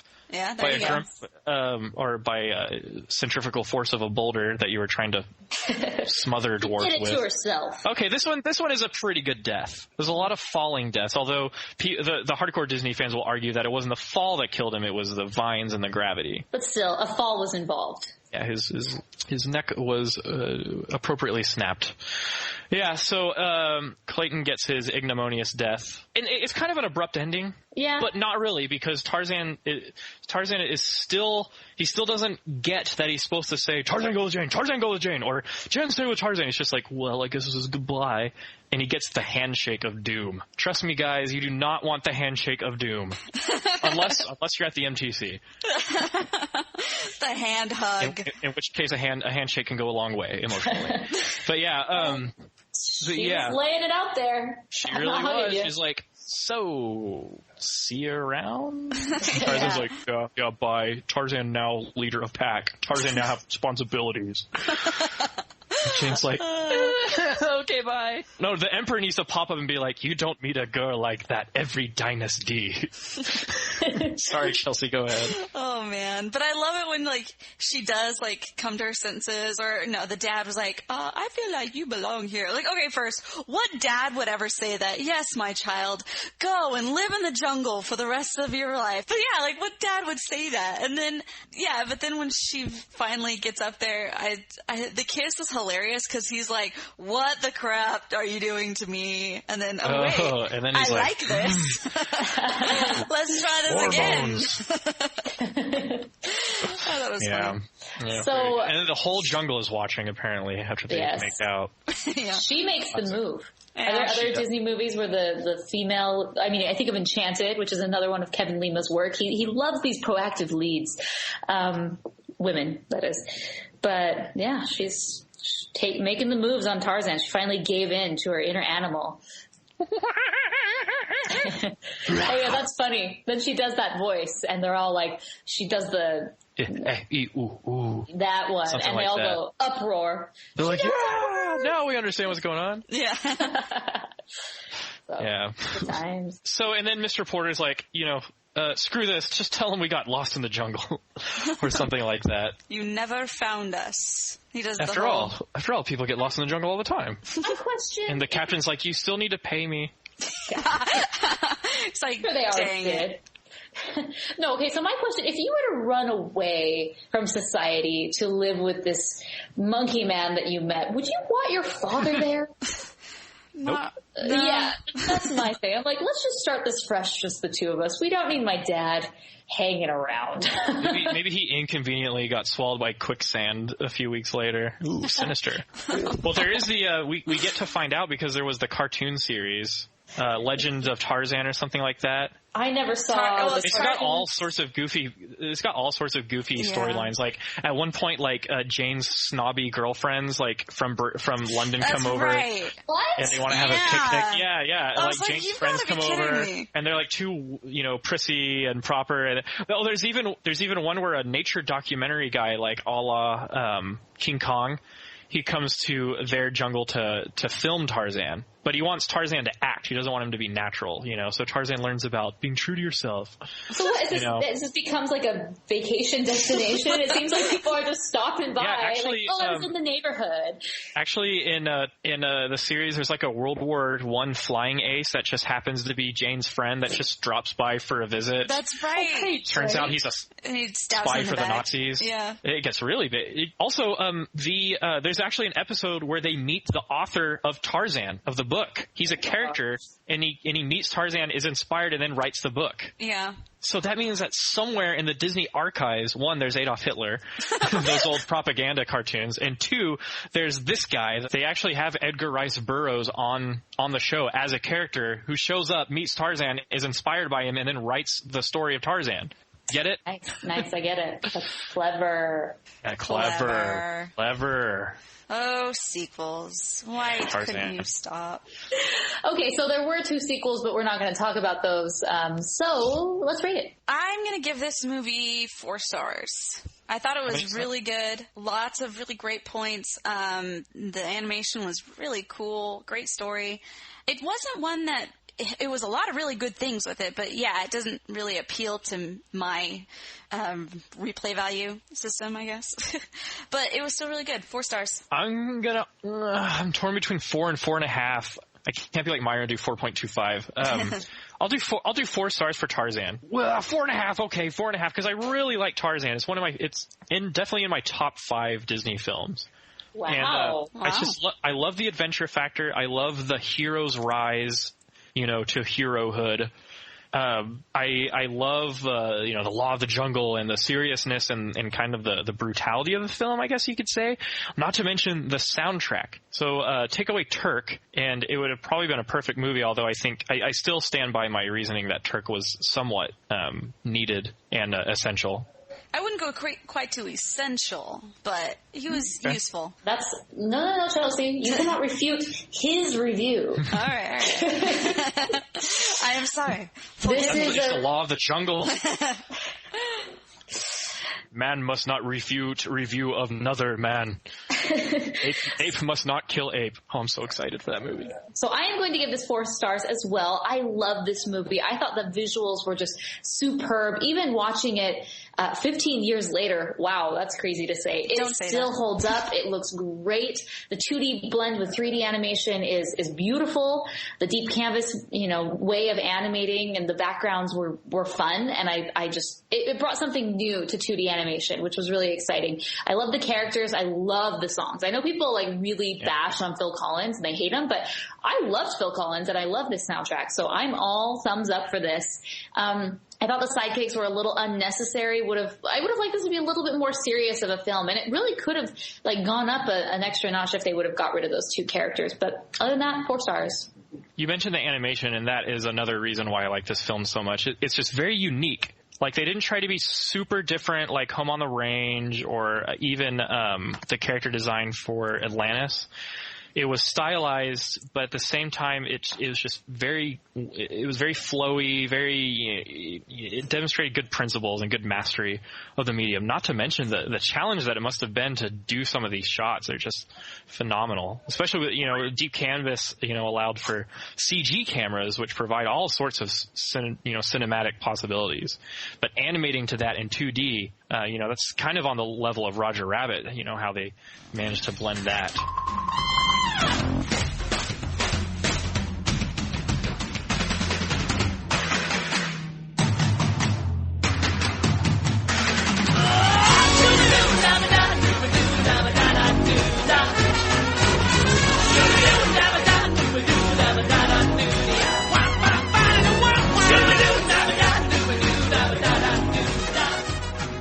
Hey, Rotoscopers, it's Brandon. I'm calling to do my review of Tarzan. I actually really like Tarzan. It's probably one of one of my favorites of the movies that came after The Lion King. And even though it has some level of popularity, I feel like Disney pushes the film aside for some reason. I don't know why, because when you look at how much money it made at the box office, it made quite a bit, and it should be ranking up there with movies like Beauty and the Beast, Lion King, and all those films. That's just my opinion. But I also like that it's unique. It's a unique film because it's not like a traditional musical, because people are expecting, it's gonna be like Lion King and Jungle Book. It's gonna have all the characters sing. We have a couple of songs where the characters do sing, but mainly you just hear Phil Collins, and that's what also makes it unique is that the soundtrack is mainly pop songs by Phil Collins, and I like his songs. And they might be, if you're not a Phil Collins fan, some people might feel that it doesn't fit the movie, but honestly, all the songs that he sings do, and it adds a little diversity to the pantheon of Disney songs. So I think it works for the film. I know people complain about Rosie O'Donnell as Terk, but actually I don't mind. I like Terk, actually. I think she's a very funny character. And the animation is beautiful. Jane is a really good Disney character. I feel she's kind of underrated. I know she's not a Disney princess, and I don't think she should be included in the line, but as a Disney character, I think she's just as good as like Alice and Wendy and other characters that are non-Disney princess kind of characters. And yeah, that's my review of Tarzan. So I really like it. I think it deserves more attention from Disney, especially since how much money the film made. It won an Oscar. In fact, I think it was the last Disney animated film to win Best Song before Let It Go. So there's a little trivia there. Hi Rotoscopers, name's Sebastian, and I'm a huge Tarzan fan, so I had to get my chance on this podcast. First off, Tarzan was the first movie I saw in theaters.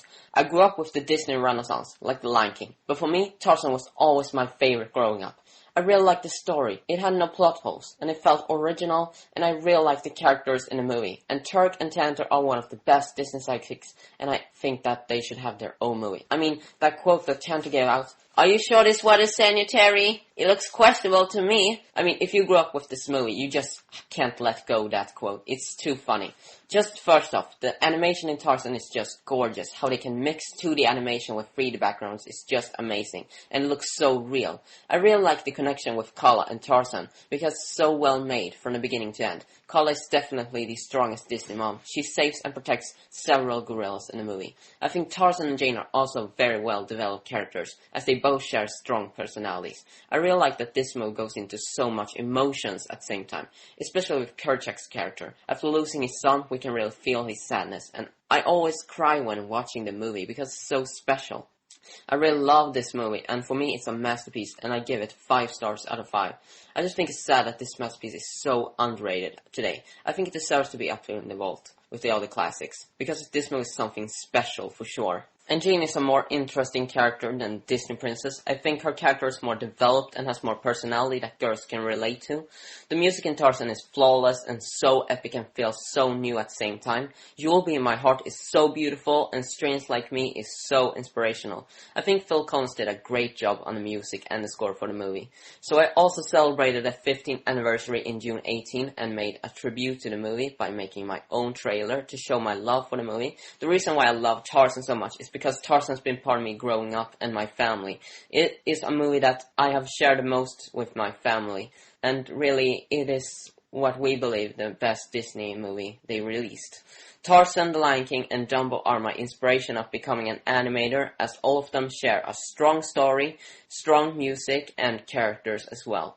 I also collected a lot on the Tarzan merchandise that was released with the movie, because I was a huge Tarzan fan, so I collected the toys that was released from Mattel and McDonald's, and also the video games they released. But really, Tarzan has always been my favorite Disney movie, and will always probably be if there's no one that can beat that day. Oh, and for future suggestions of your podcast, I think of maybe Oliver and Company, Dumbo, or Sleeping Beauty. Oh, and Mason, hope you have a great birthday. Sebastian, you made so many awesome points. Thank you for sending in those voicemails. Really, really great. Thanks. I love that it means so much to his family. Yeah, that was cool. It's a movie that really resonates with them, and as a family, collectively, it's one of their favorite. It's really cool how Disney movies bring people together like that. Yeah. Our next one is from Dylan. Hi, Rotoscopers. This is Dylan Mentis, and I'm calling again because I heard you were doing Tarzan. And holy nostalgia, Batman! I was in first grade when this came back out in 1999, and I loved it, and I still do. Does anybody remember the Movie Surfers on Disney Channel back then? I think they might still be on, but I'm not sure. I remember back when they went and filmed Phil Collins and NSYNC recording their version of Trash in the Camp, because, you know, no 90s animated movie could go without their R&B/hip-hop cover. And I used to love that, because I used to love NSYNC, still kind of do like NSYNC. Also, I wanted to see if anybody else remembered when McDonald's used to have these straws, and they were all of the Tarzan characters, and when you sip from it, it would make that sound of that the character makes. So I used to have the Tarzan one, and when I would sip from it, it would go, "Oh!" I can't do that yell. And it used to drive my parents nuts. I wanted to see if anybody else remembers those. McDonald's in general, not to go off topic, but McDonald's in general used to have the best Disney toys in their meals when I was in the 90s when I was a kid. Maybe it was because I was little, but I'm pretty sure they were better back then. I remember they used to have ones that were little tiny VHS boxes of the Disney movies, and inside they'd have like the little toy, but they'd have like the writing on the back and everything, like a little mini VHS box. I don't know. I'm pretty sure I didn't make that up. I think that was a real thing. Anyways, love this movie. Glad you guys are reviewing it, and can't wait to hear more. Bye. Okay, Dylan is awesome. That is a true rotoscoper right there. Yeah. Cans and all. I know. I was so hoping that at some point in time, when he brought in the McDonald's, I was like, please bring up the quiz that everybody had. Okay, anybody, really, if you remember that, the trivia game that they had for a while, please let us know in the comments on the website, please. Okay. But I totally agree that McDonald's toys were the bomb. Totally were. Now I would never step foot in a McDonald's, but back then, do you not remember begging for a Happy Meal? Heck yeah. This just shows how how much we were, mind manipulated by TV because they were always advertising on the cartoons that we were watching. But I just remember like wanting all the toys and loving when a new movie would come out because they had the coolest toys. And I love when I go to people's houses and you see like the old like 1990s McDonald figurines. Like you'll see like Scar on someone's floor or like Hercules, and I'm like, oh, you rock because you have that. Yes. Oh my gosh, yes. All right, our next one is going to be Sammy. Let's hear what Sammy has to say. Hi, Rotoscopers. My name is Sammy. I just finished listening to your 101 Dalmatians podcast, which I absolutely love that movie, so I was really excited about that. You were also talking about Princess Mononoke potentially being a movie that you review, which I love because I love all the Ghibli films, but I didn't know if you had heard of My Neighbor Totoro. They're totally cute. It's a great story about like sisters and friendship and all that, and it's just probably one of my favorite things, including the creepy bathtub scene.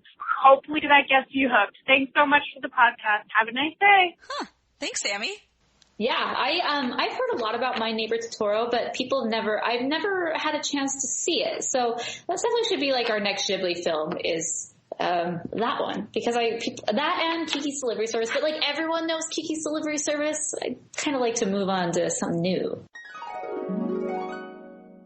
Okay, next we have one of our longtime fans, Esther, and we're glad to have her back on the podcast. Hi, Rotoscopers. It's Esther. I'm back. I've got 2 tidbits to share to kick off this summer. First, I was curious to know more about the Box Trolls film by Laika that's coming out this fall, so I checked the book it was based on out of the library. Here Be Monsters by Alan Snow is about a boy named Arthur who has adventures in the town of Ratbridge, along with a colorful cast of characters. It's a delightful, whimsical tale with a 19th century steampunk feeling to it. Aside from the Box Trolls, other new characters include cabbage heads, rabbit women, and cheeses that run on legs. Yes, wild cheeses. There are flying contraptions, shrinking machines, and secrets underneath the town of Ratbridge. I recommend this book to anybody for their summer reading list, and the drawings by Alan Snow are hilarious and funny. Adorable. Second, having listened to your It's So 90s episode with the animated film A Goofy Movie, I want to ask if you would consider doing a totally 80s podcast with the movie The Chipmunk Adventure, where the chipmunks compete against the chipettes in a hot air balloon race around the world, unaware of sinister forces afoot. Compared to the recent CGI films about the chipmunks, I think this one holds up so much better. The movie has humor, villains, treasure, and most of all, great songs. And the animation still looks great, but I would like to hear what you guys think of it. So slap on that sunscreen, get yourselves a cold drink, and enjoy summer. Bye. I love Esther. her voicemails are awesome. Thank you. It's really funny she mentions The Great Chipmunk Adventure, because I've never heard of that movie, but people bring it up all the time. Like, people are always saying, like, people are always saying, you need to review this, it's so awesome, and it just came out on Blu-ray apparently a few months ago, which is crazy. It's a big enough deal to get a Blu-ray release, but then again, everything gets a Blu-ray release. Yeah. But I'm kind of interested, because we did do, It's So 90s with a Goofy Movie, and we kind of a little bit with the Tiny Toons episode, which is special request of Chelsea. She's been gnawing at the bit to do that one. So I'm interested. Yeah, let's do it. Let's go 80s.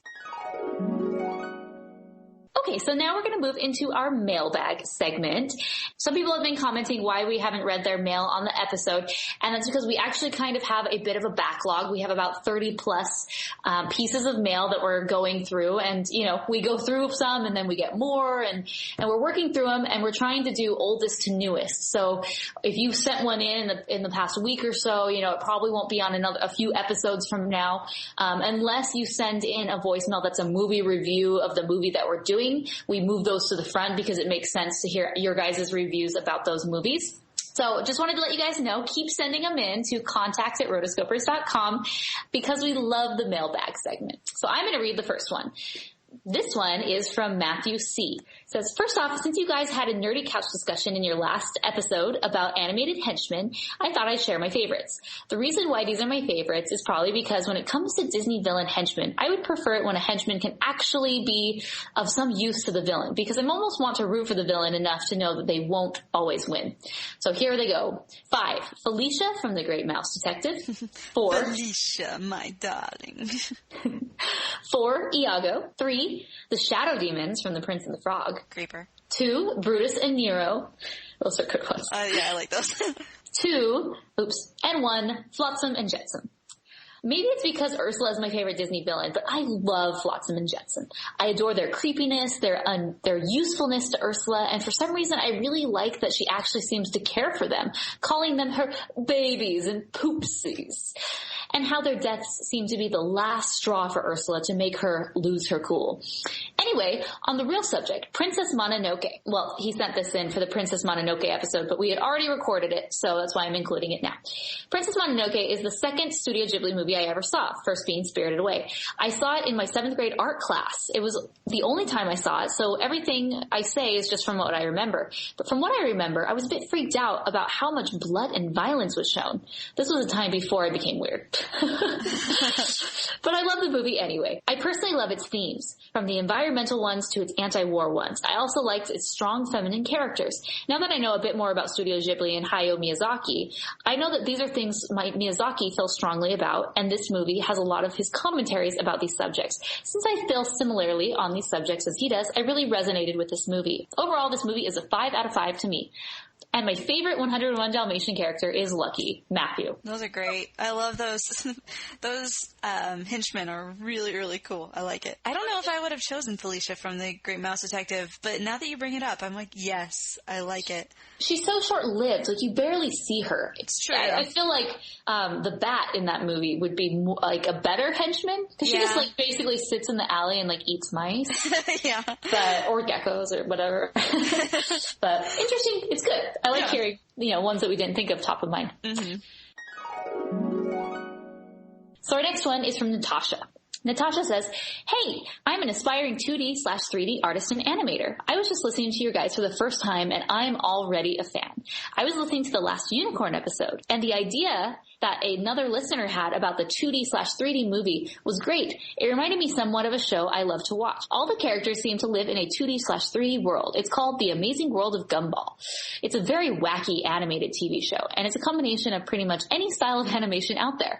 It's unlike anything that's ever been on TV, as far as I know. Being new to the podcast, I have no idea if you've mentioned this show before, or if you even know of it, but I think it's worth checking out. I look forward to listening to more of your episodes. Thanks, Natasha. I've never heard of this. I have never heard of it either. But, to be able to see all different types of animation in one show is kind of intriguing. Yes, I am intrigued. Okay, our next one is from Nihit. Hey, I like your site, Rotoscopers. Your site is superb, as it has lots of information about different companies. You guys are doing an amazing job. Keep going, smiley face. Thank you. That's good to hear. Yeah. We have lots of plans for the website in the next few months, so stay tuned because we are definitely going to be branching out to TV, doing more TV, doing more independent animation, and just making it all around better. It's pretty good now, but it can definitely be better, and so I'm excited to do that. So thank you. Okay, our next one is from Matt, and Matt says, hello, I just wanted to say I love animation as well. I graduated from college 5 years ago, and I majored in computer animation. I also love the Rotoscopers podcast and your in-depth interviews on animated films. They really help me get through my long days at work. Thank you, Matt. Thanks, Matt. We're glad to have you. All right, now to close off the mailbag, we're going to read some Tarzan reviews from you guys. First one is from Frank. Hi, Rotoscopers. So when I was young, I actually didn't think much of Tarzan. I knew of the movie, but never cared for watching it. I just wasn't interested in watching it. Eventually, as I got older, I finally did hear about how good. Needless to say, I was not disappointed. Of the Disney Renaissance movies, I think it is one of the top ones. Tarzan, I think, is a very compelling protagonist. You truly understand how conflict with the apes and humans. I also think every scene with him swinging on the vines is fantastic to watch.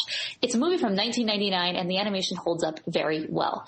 I absolutely love the chase scene with him, Jane, and the apes. I also think that the supporting characters are mostly solid. I like Kala and I think Glenn Close was a perfect choice to voice Tarzan's ape mother. Kerchak is another good character and I thought his character was well handled. Personally, my favorite side character was Jane. I absolutely love her personality and spunk. I think her relationship with Tarzan is one of the best things about the movie. When it comes to Disney romances, I think Tarzan and Jane was one of the best. However, I'm not a fan of Terk and Tantor, sadly. I'll agree with you there. As far as Disney comedic relief sidekick characters go, they are one of my least favorite. I also thought that Clayton was a weak villain with a boring motivation. When it comes to the songs, people are mixed about Phil Collins singing for the characters in the movie. Personally, I didn't have a problem with it. I think Tarzan singing would be really awkward. Plus, I thought the songs were fantastic. My personal favorites are You'll Be in My Heart and Strangers Like Me. So yeah, I really like Tarzan. It is one of the top movies in the Renaissance era and Disney canon in general. My only regret is not watching this movie sooner. Frank. Awesome, Frank. Thanks. I completely agree with him. I didn't talk about this in the episode about the romance between Tarzan and Jane. I think it's so well handled because it could be creepy, but they do it so well that it's very organic and you understand both of their motivations. And it's not like, we'll be married in the morning. It's very slow moving, and when it all ends and everything's said and done, you accept it and you actually like it. Joshua says, here's my opinion on Tarzan. Some things just rub me the wrong way, like some side characters. But I do like the idea of Tarzan seeing the real human world, so I give Tarzan a 6.5 out of 10. Or if you're Rotoscopers scale, that equals 3.25 out of 5. Anyways, I can't wait for episode 70 of your opinions of Disney's 37th animated classic, Joshua. All right, and our last one is from Ben. He says, hey, Morgan, Chelsea, and Mason. Ben here, giving you my thoughts on Disney's 1999 release, Tarzan. I think Tarzan is such a freaking great movie. Ugh, yes. I'm always put in a good mood when I watch it. Action, adventure, romance, humor, suspense, and talking animals. What more could you want? I think the story is pretty straightforward, but the characters are what drives the plot and what keep you interested. Tarzan's struggle between staying with the apes and leaving with the humans. Jane slowly opening up and becoming one with nature. Kala and Kerchak and Clayton and Terk and Tantor and ASDFGHKL, aka he just slammed every key on the keyboard. I love this movie so much. I love the emotion, the heart that Kala and Tarzan's relationship brings to the film.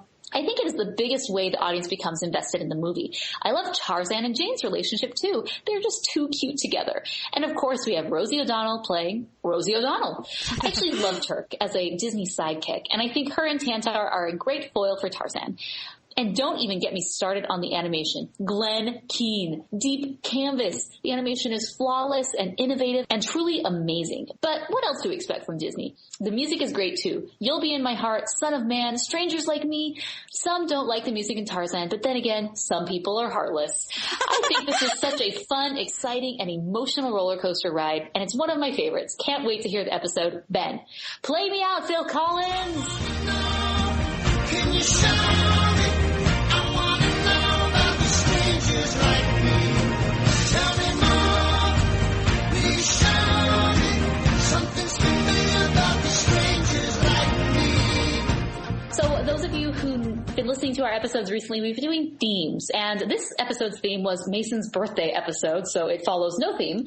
But before we had been doing animation dogs and animation horses, so we put a poll on the website, and it looks like we are going to be doing dinos and dragons. I felt that those were kind of similar, so I just lumped them into a big, category. So I think we're probably going to do 5 or 6 episodes that relate to dragons or dinosaurs. Dinosaurs seem to be very popular in animation, and I'm not going to lie, I kind of want to do We're Back. You've been talking about that one for a really long time. Oh my gosh, I love We're Back, even though it's so weird. Like, it's so weird. Anyway, so our next episode, it's the most popular, most requested, is Land Before Time, episode 71. We're going to do Don Bluth's Land Before Time, one of my favorite movies. We're doing the 71st episode of Land Before Time? Yes, it's Land Before Time, 71. Yes, that's it just worked out that way.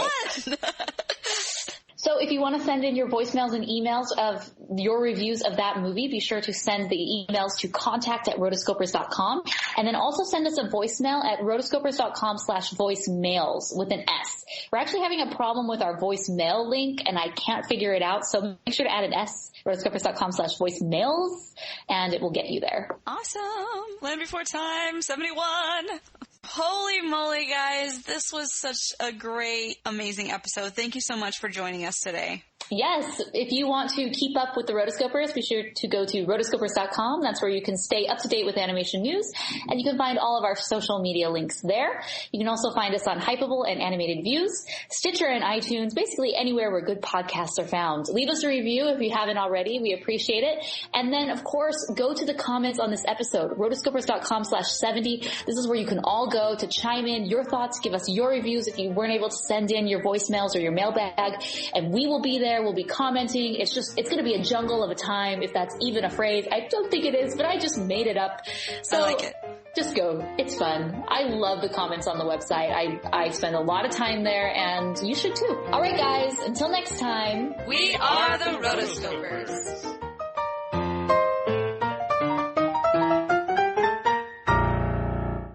Yeah, that's a strange thought. You should probably pass that on to the Disney theory guy. Oh, Anyway, my gosh. Don't cut that. Please cut that. Please cut that. That's not even a blooper. I'm just adding fuel to the fire. Don't even make that a blooper. Don't even make that Too controversial for the podcast to handle. Anyway. Oh, it's like when he comes up with him on top of him, it's like, oh man, that's a pimpin' coat right there. Hey, you can switch out the old loincloth for a sabor skin. There you go. Yeah, that's totally. what he should have done. Why didn't... Yeah, I made like a headdress like Hercules did with the lion, or the man, or whatever that was supposed to be. Morgan, and your line is... Sorry, I'm watching a Disney Princess Impressions video. If I could do it better than this girl. You could. You have a great bell. Well, that's why I was looking to see, like, this girl's pretty good. I'll include the link for you both. And sorry, got distracted. Where am I? Hey, am I the only one who thinks that Nakoma should have gotten with the rookie? Coco, I'm totally... not Coco, no, the rookie Thomas? English guy. Thomas, yeah. Oh, that's a match made in heaven. That would have been good. He's a poor excuse for a soldier and a slip shot. And he's Christian Bale in his punkiness. He is? Yes. That's Christian Bale? Christian Bale. This is why we need to do a Pocahontas episode. We really Myra. Do. Puedes pintar con los colores de la montaña. Anyway, But Hunchback of Notre Dame's dark and serious, and that's very epic. Hey, yeah. I don't really like that film to begin with, so I don't have an opinion. What? Sorry. Bad history of that movie. Actually, truth be told, I never saw it all the way through. You and your movies from the 1996 to 1997 era. Okay, in my defense, my parents didn't like it, so we never got it on VHS. And when I went to see it, the theater shut down. It broke. The theater projection screen broke down, so I never got to see it. I did go to see it in theaters. I see. All right, what number is this? 70? Golly, 70 episodes, guys. I okay. know. Now you know. What have we done with our lives? Years of academy training wasted.